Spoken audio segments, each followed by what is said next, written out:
Radhe Radhe everyone. जय अहोई अष्टमी मैया। आज की वीडियो में मैं आपको अहोई अष्टमी व्रत की कथा सुनाऊंगी और साथ में गणेश जी की कथा भी सुनाऊंगी।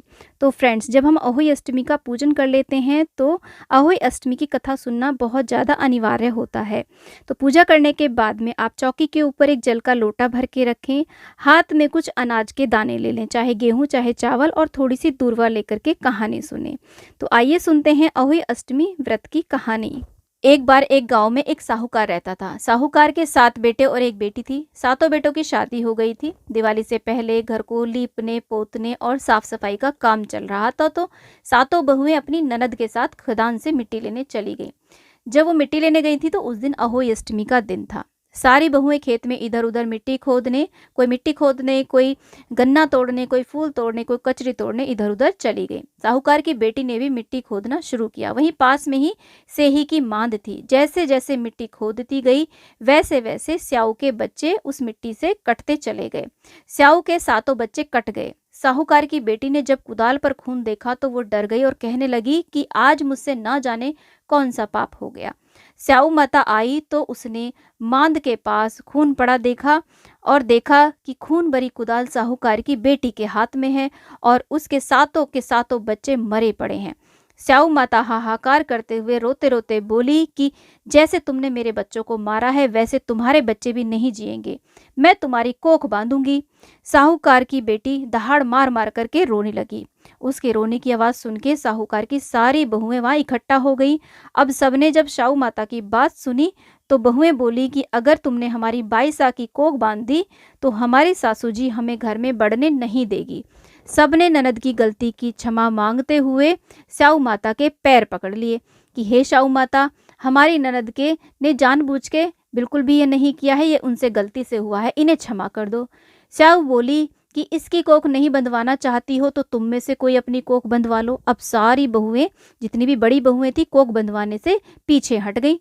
छोटी बहू बोली कि हमारी एक ही तो ननद है, इनकी भी कोख बंध गई तो सासू माँ बहुत नाराज होंगी। तो इसलिए छोटी बहू बोली कि लो स्याऊ माता, मेरी कोख बांध दो। स्याऊ माता ने छोटी बहू की कोख बांध दी। अब जैसे ही कोख बंधी वैसे ही छोटी बहू के जो बच्चे स्कूल गए थे वो स्कूल में ही मर गए, जो पालने में थे वो पालने में ही मर गए, जो खेल रहे थे वो खेलते खेलते ही मर गए। सारे बच्चे जो जहाँ थे वो वहीं पर मर गए।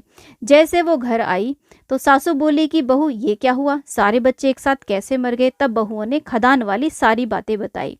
सासू को बहुत गुस्सा आया। उसने छोटी बहू को घर से निकाल दिया और महल से दूर एक झोपड़ी दे दी। इसके बाद छोटी बहू के जो भी बच्चा होता वो होते ही मर जाता। छोटी बहू अहोई अष्टमी के दिन अपने सारे बच्चों को याद करके दहाड़े मार मार करके रोती। महल तक शोर जाता और जेठानियां कहती कि जल्दी जल्दी अहोई की पूजा कर लो, कथा कर लो, नहीं तो छोटी बच्चों को याद करके रोने लगी कि इससे बहुत अपशगुन होगा। यूं ही दिन बीतने लगे। झोपड़ी के पास एक गाय भी रहती थी जो बहुत बूढ़ी हो चली थी और बहुत ज्यादा कष्ट में भी थी।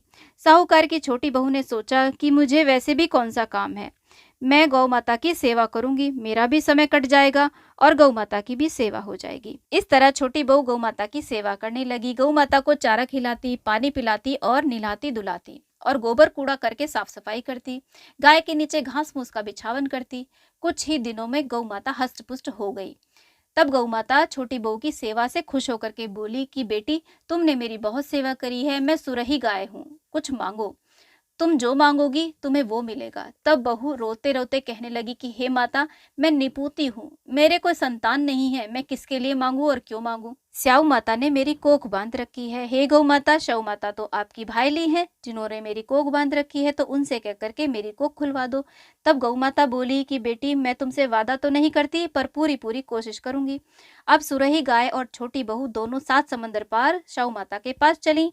रास्ते में कड़ी धूप थी, सो वे एक पेड़ के नीचे बैठ गई। उसी पेड़ पर गरुड़ पंखनी के घोंसले में बच्चे थे। थोड़ी देर बाद वहां एक सांप आया और पेड़ पर चढ़ करके गरुड़ पंखनी के बच्चों को खाने के लिए दौड़ा। बैठे बैठे बहू ये सब देख रही थी।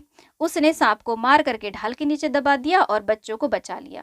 थोड़ी देर बाद वहां पर गरुड़ पंखनी आई तो खून पड़ा देख करके छोटी बहू को चोंच मारने लगी। तो साहूकारनी की छोटी बहू बोली कि मैंने तुम्हारे बच्चों को मारा नहीं है, बल्कि उनकी रक्षा करी है। सांप तेरे बच्चों को डसने आया था, मैंने उसे मार करके ढाल के नीचे दबा दिया है। यह सुन करके गरुड़ पंखनी बोली, मांग क्या मांगती है? बहू बोली, 7 समंदर पार स्याऊ माता रहती है, हमें उनके पास पहुंचा दो। तब गरुड़ पंखनी ने उन दोनों को अपनी पीठ पर बिठा करके स्याऊ माता के पास पहुंचा दिया। गौ माता को देखते ही स्याऊ माता बहुत खुश हो गई। बोली, सहेली आज तो बहुत दिनों के बाद आई। फिर स्याऊ माता बोली, बहन मेरे सिर में बहुत जूं पड़ गई हैं। तब सुरही गाय के कहने पर साहूकार की छोटी बहू ने सलाई से स्याऊ माता के बालों की सारी जुएं निकाल दी। स्याऊ माता के सिर में सेलक पड़ गई, यानी कि ठंडक पड़ गई। इस पर स्याऊ माता खुश होकर के बोली, तूने मेरे सिर में बहुत सलाई गेरी हैं, इसलिए तेरे 7 बेटे 7 बहुएं हों। बहू रोते रोते बोली, मेरे तो एक भी बेटा नहीं, 7 कहाँ से होंगे? स्याऊ माता बोली, कहो क्या बात है? तब छोटी बहू बोली, माँ आप मुझे वचन दो तो बताऊं। स्याऊ माता बोली, 1 वचन, 2 वचन, तीसरा वचन। वचन से फिरूं तो धोबी कुंड पर कंकरी हो। 3 वचन भरवाने के बाद बहू ने सारी बात बता दी कि हे माँ, मेरी कोख तो आपके पास बंधी पड़ी है। यह सुन स्याऊ माता बोली, तूने तो मुझे ठग लिया, मैं तुम्हारी कोख खोलती तो नहीं, पर वचन दिया है तो खोलनी पड़ेगी। स्याऊ माता ने जल का छींटा दिया और साहूकार की छोटी बहू की कोख वापस खोल दी। कोख वापस खुलते ही जो बच्चे पालने में सो रहे थे वो पालने में रोने लगे, जो खेल रहे थे वो किलकारी मार मार करके हंसने लगे, जो बच्चे पढ़ने गए थे वो वापस घर आ गए, सारे बच्चे जिंदा हो गए। अब गौ माता बोली कि अब इनको रहने के लिए भी जगह चाहिए। दूसरे वचन में स्याऊ माता ने छींटे लगा दिए तो झोंपड़े की जगह महल खड़े हो गए, नौकर चाकर हो गए, बाग बगीचे हो गए। गौ माता बोली कि बहन इन्हें खाने को भी चाहिए। तो तीसरे वचन में स्याऊ माता ने छींटे लगाए और महल को अन्न धन से भर दिया। अब आया अहोई अष्टमी का दिन। साहूकारनी सोचने लगी कि मेरी 6 बहुओं ने व्रत किया है, सभी सजी संवरी हैं, कढ़ाई कर रही हैं, और मेरी सबसे छोटी बहू बच्चों को याद कर करके रो रही होगी। तभी एक बहू बोलने लगी कि अरे जल्दी जल्दी पूजा कर लो, जल्दी जल्दी कहानी कर लो, कहीं छोटी बच्चों को याद करके रोने न लगे, बहुत ज़्यादा अपशगुन हो जाएगा। अब तो काफ़ी देर हो गई। जब छोटी की तरफ से रोने की आवाज़ नहीं आई तो बहुओं ने अपने बच्चों को वहाँ भेजा कि जाओ देख करके आओ कि तुम्हारी चाची अभी तक रोई क्यों नहीं। बच्चे वहां गए तो उनकी आंखें फटी की फटी रह गई। बच्चों ने आकर के बताया कि चाची तो हो ही मान रही है, खूब उजमन हो रहा है। बच्चों की बात पर उन्हें भरोसा नहीं हुआ तो उन्होंने अपनी नौकरानी को भेजा। सास को दया आ गई, सास ने नौकरानी के हाथ थोड़ा सा पकवान भी भिजवा दिया।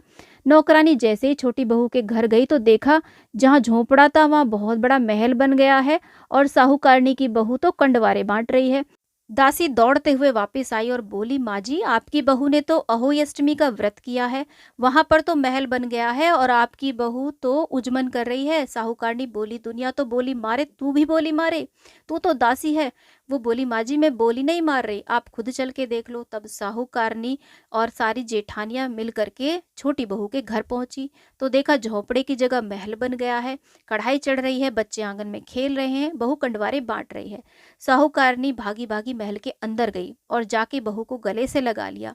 हे बहू, ये तूने क्या आन बनान किया, सब कुछ कैसे हो गया? बहू ने अपनी सास के पैर पकड़ लिए, पैर छू करके वो बोली, माँ जी मैंने ऐसा कुछ भी नहीं किया, मैंने तो गौ माता की सेवा की थी और गौ माता के कहने पर ही स्याऊ माता ने मेरी को खोल दी।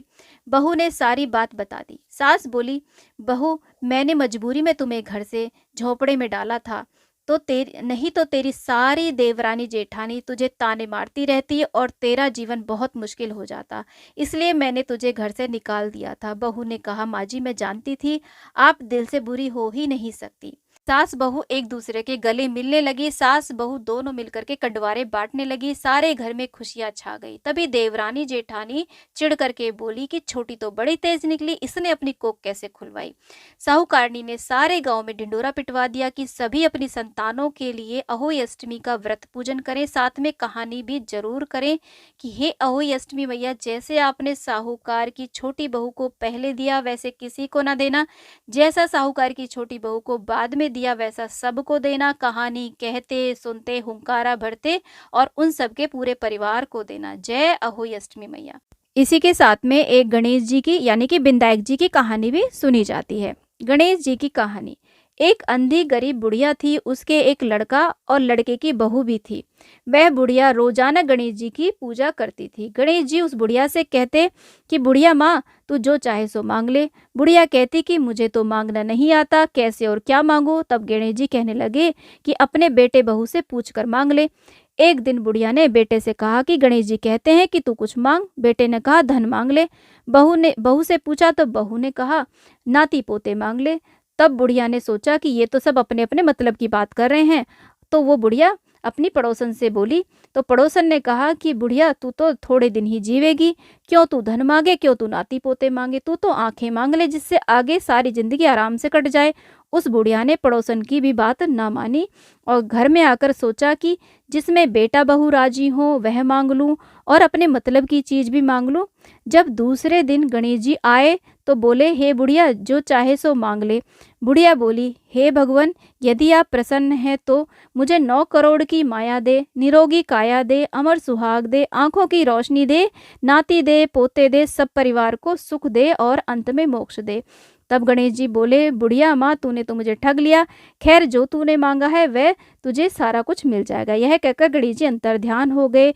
बुढ़िया माँ को मांगे अनुसार सब कुछ मिल गया। हे गणेश जी महाराज, जैसे तुमने बुढ़िया माई को दिया वैसे सबको देना। कहानी कहते सुनते हुंकारा भरते सबको और उनके परिवार को भी देना। जय गणेश भगवान।